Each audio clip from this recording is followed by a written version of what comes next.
Chapter 10. Vivian. The Lee Estate's upper courtyard shimmered with ceremonial grace. Morning haze drifted over stone tiles etched with ancestral runes, each glowing softly beneath the enchanted arena circle. A floating bell orb pulsed above, waiting for the match to begin. Vivian stood at the edge of the platform, arms folded loosely across her chest, lips pressed in a line. Her brothers flanked her, Lucas on her left, Gavin on her right, while elders, cousins, and high-ranking retainers gathered around the perimeter. It was supposed to be a simple presentation. She had given him the blade. He had accepted it without ceremony, without error. And now Nathan, her youngest brother, cocky and cheerful, had stepped forward with that ever-present grin and said, "Let me be the one. I'll keep it gentle. Can't have the groom bruised up too badly on his first day on the estate." The elders had chuckled. The cousins had whispered. Her mother had smiled faintly, though it didn't reach her eyes. Ethan had simply nodded, not defiant, not nervous, just calm. Vivian's attention sharpened as she watched him step barefoot into the arena. He moved with deliberate care, robes of dark gray trimmed in soft Lee gold, Joe cut on the inner layers, sharp-collared, unbending. A quiet union of both houses sewn into every fold. He bowed first to the elders, then to her parents, then to Nathan. And then, with slow grace, he drew Qinglen's silence.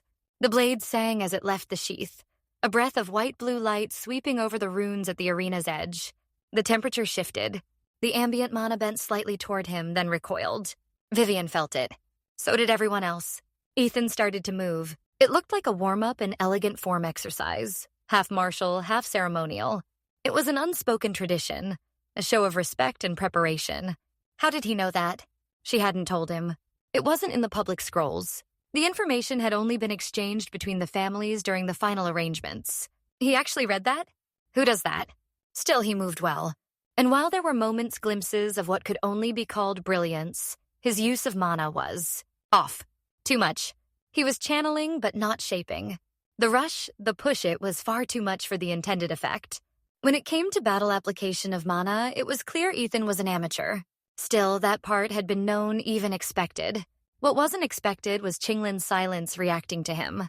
The blade pulsed. It jump-started his mana rotation. Raw power surged from his core into his limbs and rippled outward in waves. Not unstable. Not corrupted. Just overpowered. A furnace with no exhaust valve. And yet, that wasn't the part that truly unnerved her. It was what she saw within him. She could see his paths. His meridians, his spiritual lattice, his soul's pressure points. And they weren't resisting the flow. They were moving with it, responding to overload with perfect clarity. Yes, the mana was excessive, but the structure wasn't breaking. It was flowing too well. What was happening right now? That wasn't all. His meridians. They looked clear, perfectly aligned. No ruptures from overuse. No spiritual scarring from failed breakthroughs. Not even the subtle bruising that came from advanced techniques or reckless advancement. And there was something else, no residue. His mana was untainted. No trace of forbidden shortcuts. No leeching rituals. No borrowed power. Just raw, clean flow and a purity of internal mana that bordered on the sacred. That wasn't normal. Not for a man with no formal training. Not for someone her family hadn't personally refined. It made her uneasy, because it meant one of two things. Either he was lying about his origin, or he was something else entirely. But that couldn't be possible. Her family didn't make mistakes like that. He was Ethan Joe. She wasn't personally acquainted with him before the arrangement, but her mother had vetted him extensively, spoken about him to exhaustion. He's a scholar. How are his meridians this refined? Every major channel was open. Tempered. Clean. This level of internal development wasn't possible without years of advanced training or a master's direct intervention. Certainly not at his age. Is this why Mother wanted him? Could this be the hidden potential of the Joe bloodline? Before she could think further, the bell chimed. Both Ethan's and Nathan's pre-match displays were completed. They bowed to one another, flared their mana in sporting challenge, and took up mirrored fighting stances. There was a breath, a pause. Then Nathan moved. Vivian barely had time to exhale before her brother flickered forward fast, precise activating fleet foot, a movement technique that flooded mana into his legs and lower back, launching him forward in a burst. His blade came low, an opening strike that turned into a feint. He adjusted his angle mid-stride and swept his weapon in a sharp arc toward Ethan's ribs. Ethan twisted to intercept too late. The instinct was good. But his mana flared again, wild and unsynchronized. The surge forced his sword arm and most of his body farther than he intended. He stumbled 3 paces, skidding across the polished stone. Nathan didn't hesitate. He flicked his wrist and cast Ghost Palm, a mid-tier construct spell. Ethan dodged the construct. Barely, but wasn't ready for the Windforge pressure strike that followed along the edge of Nathan's blade. Thankfully, Nathan used the flat.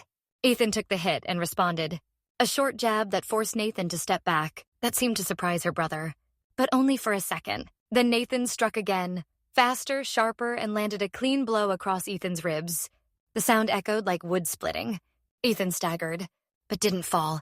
Vivian narrowed her eyes. He was absorbing the hit-wrong bracing with raw muscle and body tension, instead of using breath control and mana layering to disperse impact. Too much energy kept flooding toward his core, clashing against untrained spiritual gates. He didn't know how to slow it down. He wasn't adjusting. He was just enduring. Not the worst instinct, but certainly not the right one. He looked like someone trying to carry fire in bare hands. Nathan came again high this time. Ethan parried, but Nathan dropped his weight and added mana density to the blow. Then swept Ethan's legs from under him in a fast, spinning floor kick. It was beautiful. Precise. The crowd groaned. Ethan hit the stone hard, but the blade never left his hand. He rolled, pushed himself up, too fast. The mana surged again. This time, visible light flaring down his arms like overloaded circuits. His face remained calm, but the sheen of sweat across his jawline was undeniable. Nathan paused, reading the signs. "You want to scale it back?" he asked, tone light. Ethan shook his head slowly. "This is good training, brother," he said, bowing. "Please continue to instruct me." Nathan returned the bow with a grin. "As you wish." Vivian didn't know whether to be impressed or irritated. Why wasn't he giving up? He'd already done more than enough for the sake of appearance. Everyone knew he wasn't a warrior. Why was he still pushing? Especially when he was getting stomped all over the arena. Vivian suddenly regretted letting the path icons record the event. The next clash ended with Ethan on one knee, sword raised to block, his body rattling from the impact. His shoulder looked bruised. His internal energy was fraying, no longer running smooth. He was losing badly. Still, he hadn't yielded. Nathan lunged again. Pulse-forged strikes in a high-low combo followed by a kinetic burst kick. Ethan braced too hard again. The mana blew out through his spine, chaotic and painful to watch. The final strike landed center mass. Ethan hit the stone with a thud. The bell didn't chime, but a voice did deep, commanding, resonant with the weight of a man who had commanded hundreds of thousands. "Enough," General Lee said. The entire courtyard froze. The tone was calm, but it left no room for question. Nathan stepped back immediately. Ethan didn't move. For one terrible moment, Vivian thought he'd lost consciousness. Then he rolled to one side, sat up slowly. His breath was steady, even now. Her father raised a hand, ready to dismiss the match. But Ethan, still seated, bowed low. "I thank you for the instruction," he said, voice rough but clear. Nathan blinked. "Why didn't you yield?" Ethan lifted his gaze. "Because I know my wife's honor is tied to my actions. I understand the Lee family's traditions. Being a scholar is no excuse. All warriors are called to defend the Empire, skilled or not, capable or not." He exhaled softly. "I was still conscious," he added. "And until I'm not, I have a duty to stand and fight." Silence. One of the elders coughed softly. Vivian felt a chill crawl across her skin. He meant it. Not as bravado. Not as theater. As duty. Her mother made a soft, thoughtful sound. Her father didn't speak, but his stance shifted, just slightly behind his back. Nathan extended a hand. To everyone's surprise, including Vivian's, Ethan took it. They clasped wrists. Nathan helped him to his feet. "You're not trained in the sword or mana arts," Nathan said bluntly. "But your foundation's absurd. You've got an incredible amount of mana, but you're pushing your flow too much." Ethan nodded. "I'm working on it." Nathan grinned. "You're no swordsman, but you clearly have a foundation in fists and feet techniques. What do you say, brother-in-law rematch? No mana. Hand to hand." Ethan turned to General Lee. Vivian's breath caught. What was Nathan doing? Her father looked around, reading the mood. Then to Ethan. "You've done more than enough to honor your wife in this house," he said. "You may walk away without shame. You are clearly injured. Do you wish to continue?" Ethan gave a faint smile and bowed. "If my lord permits, I dare not lose a chance to honor the household." Her father glanced at her mother, who looked both amused and intrigued. "Go ahead," he said. The bell shimmered. Vivian almost stepped forward to protest. He was bruised, overheated. His energy was still unstable, and there was a very real chance of backlash. But she stopped herself. Why did she care? They weren't. A real couple. Why should she protect or worry about him? Nathan dropped into a martial stance. No blade, no channeling, just form. Ethan matched it calm again. Collected. The second match began. This time it was different. Nathan moved fast, sharp elbows and a leg sweep meant to unbalance. Ethan pivoted, ducked, and countered with a palm strike that cracked like thunder across Nathan's ribs. No mana. Just perfect mechanics and devastating timing. Nathan staggered. Came again. A feint into a shoulder drop. Ethan caught the hand, turned the weight, and flipped it into a wrist lock. Nathan barely escaped landed off balance. Now he looked rattled. They clashed again. Fists, elbows, breath and bone. It wasn't flashy. It was clean. Ethan's form moved like a diagram minimal steps. Flawless timing. No panic. No flourish. Just logic. Precision. He moved like someone who had drilled 1,000 hours in silence. Now Nathan was the one defending. Vivian's pulse quickened. Ethan slipped behind her brother and tapped the back of his knee with surgical ease. Nathan dropped. Ethan didn't strike again. He just let him fall. The bell rang. Vivian didn't realize she'd stepped forward until she felt the edge of the arena under her foot. Ethan bowed. "General Lee," he said calmly, "if it pleases, I will take my leave and tend to my injuries." The general nodded, shock barely concealed. Before leaving, Ethan helped Nathan to his feet, then bowed again. And without another word, he walked off the platform, bruised, bloodied, but steady. Vivian stood in the silence he left behind. Chapter 11, Daniel. The suite was quiet when he returned. No ceremony, no guards, no weight of judgment lingering behind the doors. Just the sound of his own breath and the faint ringing in his ears. Daniel crossed the room without a word, stripped off the outer robe, and sat slowly on the edge of the low lacquered bench beside the window. His ribs ached. His arms throbbed. Every inch of him buzzed, not with adrenaline, but with frustration. His pride was completely shattered. He also hurt like hell. When was the last time he'd taken a beating like that? Maybe when he was 10 and fought his first trained opponent, someone with 5 inches and 30 pounds on him. There was also a strange spiritual pain that was hard to describe. It was like his cells were burning with fire and then being dipped in a bucket of ice water. Not a perfect description, but close enough in his injured state. The sword was gone, returned to its case. The blade quiet, but his body remembered the duel in full. Every misstep, every backlash. He hadn't just lost. He'd been completely outclassed by someone faster, more fluid, more attuned to the flow of battle in a way he simply wasn't. Nathan's sword forms were gorgeous, flowing, clean, and almost cinematic. Watching him had been like sitting front row at a wuxia epic with a Hollywood budget. Awesome. Just awesome. Daniel, on the other hand, mana control was freaking hard. He'd tried to shape it, align it with intent. But the moment power surged through his limbs, it overshot. Overcompensated. Every movement became too fast, too hard, too loud. He couldn't focus. Couldn't think.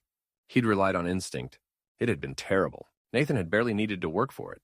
He'd taken Daniel apart, piece by piece, strike, slip, sweep, and Daniel had eaten it all. Standing, bleeding, refusing to fall until he physically couldn't stand anymore. Now, bruised and pulsing with raw spiritual backlash, he sat in silence, feeling everything the sword hadn't helped him escape. The sword doesn't necessarily make the man. Still, he knew that Qinglin's silence was special. You got absolutely stomped. I'm embarrassed for you. Daniel glowered at the voice in his head. Are you sure you're from this dimension? Your insults are awfully familiar. Ethan ignored him. Strangely, Daniel could sense Ethan's emotions, faint but present. And he didn't seem disappointed. You tried to control a power you don't understand in front of an entire clan of precision-obsessed martial aristocrats. What did you think was going to happen? A beat. Admit it, it was a disaster. Daniel nodded slightly. But I stood. There was a pause. Hell yeah. You did. Another beat. You didn't panic. You didn't flail. You just got torn down, brick by brick. But you never yielded. Daniel exhaled. Yeah, damn, he was good. Nathan's a prodigy with the sword. No one expected you to win. But they expected you to complain, to whine, to call out the unfairness. But you didn't. You earned something out there, not by winning, but by not breaking. There was a knock at the inner door. 3 quick wraps. Daniel stood stiffly, suppressing a wince. His core still ached from the internal strain of overflaring his mana flow. He opened the door. Gavin, Lucas, Nathan. All 3 stood in ceremonial robes, no weapons, no ornaments, no attendants. Nathan bowed. Elder brother-in-law, he said, quiet and sincere. Daniel blinked. Unexpected, Ethan whispered. Still tradition. You lost, but in hand-to-hand you beat him clean. And you're technically older. More importantly, you stood. That's enough for them to offer respect. Daniel stepped aside. Brothers-in-law, please come in. They entered silently. Lucas took a place beside the garden alcove. Gavin stood near the calligraphy screen. Nathan remained closest, posture formal, eyes clear. I came to thank you, Nathan said. Not for the win, but for what came before. You fought when it hurt. You stood when most would have tapped the floor. Daniel nodded. Oh, no, I should be thanking you. You taught me something. Nathan grinned. There are easier ways to learn, brother-in-law, than letting your younger brother beat you down. Daniel snorted, holding back a laugh. Nathan grew more serious. You exercised restraint. In our no-mana fight, you could have driven it in. You didn't. Lucas added, arms folded. Most people who get humiliated in front of the clan don't bow after. They don't smile during. And they certainly don't take the rematch. Daniel met their eyes. I'll always stand during hard times, or die trying. I'm not here to embarrass anyone, least of all your family. There was a pause. Gavin Stern, silent, finally spoke. Gavin gave him a piercing look. You're not what we expected. Daniel raised an eyebrow. No? You looked like a scholar, used mana like a novice, but moved like a veteran. He glanced at Nathan. And when it counted, you adjusted. Nathan grinned. Would you train with me? Daniel tilted his head. Daily, Nathan added. If you're willing. I think you could do some damage once you get your mana control and swordsmanship under you. I'll ask Father to allow me to teach you the Lee sword style. Daniel's smile was faint but real. If I can walk tomorrow, we'll start then. Laughter broke the tension. Then Lucas cleared his throat. One thing, Daniel looked over. Did you bring a gift for our father? The ceremony of the Enclave requires it. Normally, your wife would prepare something on your behalf. But if you want Father to acknowledge you, showing some foresight and presenting a gift from your own hands will go a long way. The air shifted, just a little. Daniel's face didn't change, but inside nerves flickered. Of course he hadn't. He'd left everything on Earth and walked straight into a magical arranged marriage with his terrifying wife. Yes, I prepared ahead of time, Ethan said smoothly.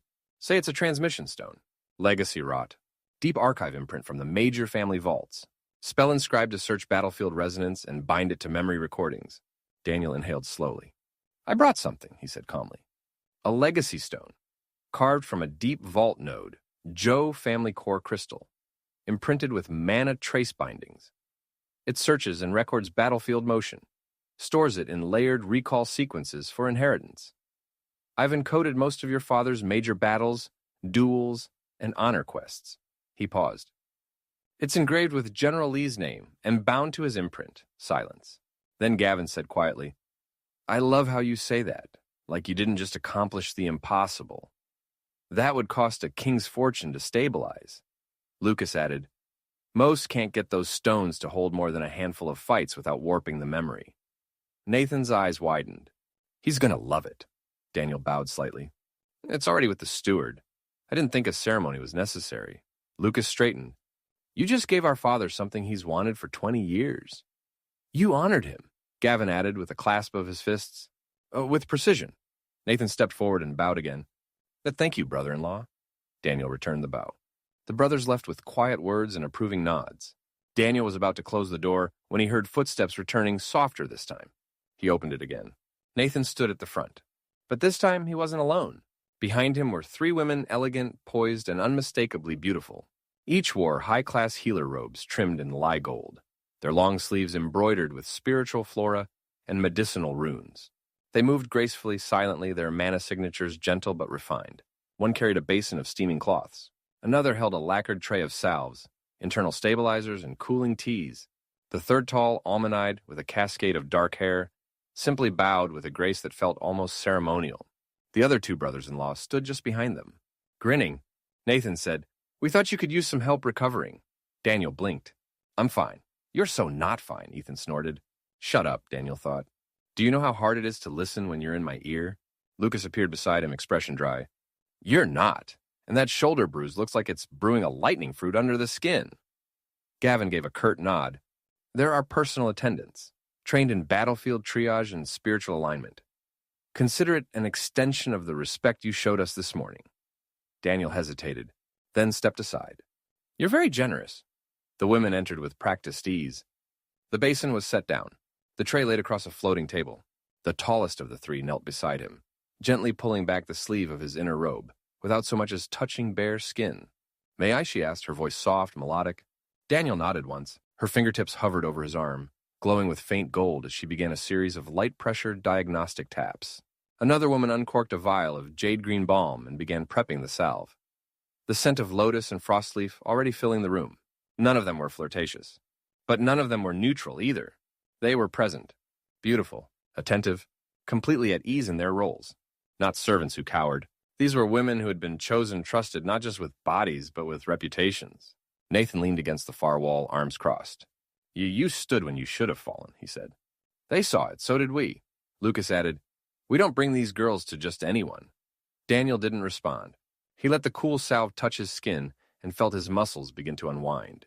Gavin said nothing, but when the third healer moved behind Daniel to examine the damage at the base of his spine, Gavin gave the faintest nod before slipping from the room. Nathan pushed off the wall. Rest up, brother, he said. Tomorrow you're training with me. Daniel didn't look up. So soon, you sure that's a good idea? Nathan grinned. No, but it'll be fun. They left with a breeze and no further ceremony. Daniel sat still while the women worked in silence, cool hands, warm oils, auras laced with focused healing intent. No power games, no expectations, just care, given freely as a gesture of respect. Chapter 12. Vivian. The inner pavilion was a sanctuary of crafted serenity. Birds sang behind mana-sealed hedges. Lotus petals drifted across the surface of the koi pond, trailing ripples that shimmered like etched jade. The air smelled faintly of rosewood and steeped tea serene, elegant, controlled. Vivian Lee sat beneath the silk canopy of her private chamber, back straight, arms folded loosely in her lap. Her robe was plum and pearl, understated but deliberate. A scroll lay unrolled on the lacquered table before her. Half read, completely ignored. She was hiding in her room when she should be out enjoying the celebrations. But after the fight with her brother and husband, she couldn't bring herself to do it. Everything was moving too fast. She was having a hard time following. Behind her, 3 familiar voices murmured. Did you see how hard he got hit? Yue whispered, breathless with the kind of excitement that made Vivian's temples tighten. I thought he was going to pass out in the first exchange. He didn't fall until the very end, Luli added. And how about how he kept his balance, even when the flow blew out of his spine? I've seen cultivators cry from less. What kind of man bows after someone attempts to humiliate them? Jian said, soft with something almost like awe. Young Master Nathan is cheeky and competitive. He was out to hurt Master Ethan, and yet he loses a duel and walks off like he won something. Vivian dipped her brush into the inkstone. She didn't respond, because they weren't wrong. Ethan had lost. Thoroughly. Brutally. The sword duel had been a disaster. Unshaped power. Overextension. Poor internal timing. He hadn't adapted to Nathan's rhythm at all, but he'd stood his ground. He'd taken every hit without yielding, pushed himself to his limits and beyond, and then, when the sword was set aside and mana forbidden, he'd shifted. He had fought like a machine. He'd fought like someone who'd never needed mana to begin with. Yue spoke again, voice lower. The footwork. Did you see it during the second round? No enchantments, no aura threads. Just control. He took Nathan down without even pressing. Jian whispered. Just tapped his leg and let him fall. He attacked from a completely unguarded position. Luli echoed, her voice shaded with disbelief. He could have crushed Master Nathan, but chose mercy. No flourish, no need to prove anything. Vivian pressed her brush a little too hard into the parchment. Behind her, the tone changed. Do you think he'll take a second wife? Yue asked suddenly. Silence. And then, he could, Jian offered. It's allowed. The marriage hasn't been sealed yet. Second wives, when the bond remains unsealed in the noble houses, aren't totally out of the ordinary. Vivian's fingers stilled. Luli added cautiously, you know him having a concubine or two is way more likely. Under imperial ordinance, the primary registry can be expanded after the ceremonial season if the union hasn't been consummated. The family isn't even allowed to protest. What? I didn't know they weren't allowed to protest. Yue agreed. I know it's legal, but I don't know if I've ever heard of an incoming son-in-law of a Tier 1 house taking a second wife. A lover, yes. A mistress. Common. A concubine with all the bloodline mining that's going on that is even expected. But a second wife? I've never heard of it. Aren't they worried about bloodline conflicts among the Tier 1 houses? There's no risk of bloodline conflict, not with the latest contraceptions from the Alchemist Guild centers. If he wanted to, he could take a second wife, but there really isn't a bloodline conflict. The Zhou bloodline is unconfirmed. Xian added, just a little too quickly. I think it likely he takes someone from a lower house or even a commoner. Apparently he was kind to everyone at University Commoner and Noble A-like, even if he is a bit cold. Besides, Master Zhou is a scholar. He certainly wouldn't be confined to pretty faces and bad attitudes. Vivian's gaze hadn't moved from the scroll in front of her, but her breath was no longer even. So much discussion about her husband. Not that she could complain. She had set the tone. She'd declared this marriage cold, unentangled, strategic. She had been clear. No intimacy, no expectation, no bond. He had agreed. Hadn't protested, hadn't questioned. And now her servants were wondering who he might take instead. A fair thought, really. One that she had thought little about. She had not thought about Ethan and his desires, concerns, or feelings about this whole thing. She just knew that her mother wanted it, and that was that. She never thought he would pursue someone else because she was, well, her. One of the 4 great beauties. Now that she thought about it was incredibility. Arrogant of her to assume that he would be so focused on her that he wouldn't desire another. Not that she would admit that to anyone else. Vivian considered the situation. Maybe it was time to try to look at this in a different light. Maybe. She wondered idly if was upright, as everyone seemed to think that they could actually be friends. Vivian zeroed back in on the maid's conversations. It might be difficult for him to take a secondary wife from the nobility. It would be hard to be the secondary wife to Lady Li, even if she doesn't really want him. Yue said. He doesn't seem the type to force anything. Luli murmured. Agreed. If he takes someone, Yue added, he'll do it quietly, respectfully, probably for legacy purpose. I wonder what type of father he'd be and how'd he act in bed. So many of the young masters are selfish and unskilled. Vivian face flushed and folded the scroll in front of her. The crease was too sharp. Her voice, when it came, was level. That will be all for this morning. The maid froze, probably not realizing that she was there and listening. They all stopped abruptly, and though she couldn't see their faces, she could feel the flow of their little mana they had, voices cut off like string drawn taut. Only Jian dared to glance back once, before disappearing behind the silk-paneled doors. Vivian stood. She crossed the room, not with purpose, but with pressure movement too still to be restless, too composed to be calm. The breeze that drifted through the screen doors carried faint notes of cherry and cooling iron. She stepped onto the balcony. The air was cool and quiet. Vivian stood there for a moment, letting the breeze tug at the loose strands of her hair. Somewhere beyond the estate walls, the sun was lowering over the cliffs, casting long shadows across the koi pond and tiled courtyards. She didn't have to move. She had no obligation, no real reason, no missing formality to chase down. Sure, she should participate in the celebration, but she could avoid that for now. Most probably thought she was checking on her husband, which was ridiculous. She paused at that thought. Then she turned, slipped back through the pavilion's side corridor, walked the long curve of the garden path with her hands clasped behind her back like this was just another inspection. That's all this was. A formality. She was the heir of House Li. She had a responsibility to ensure the health and stability of her husband, politically speaking. Yes, that sounded correct. She was not concerned. She was not curious. She was not, there he is. Vivian stopped just short of the inner alcove's outer wall, her step light against the jade-inlaid stones. She didn't round the corner immediately, not when she heard voices, female ones. She moved closer, silently, leaning just enough to see through the narrow frame of the open doorway. And there he was, Ethan, sitting shirtless near the low inner bench, bandaged but upright, speaking quietly to 3 healers. And of course they were beautiful. Not just elegant. Beautiful. All long lashes and subtle makeup.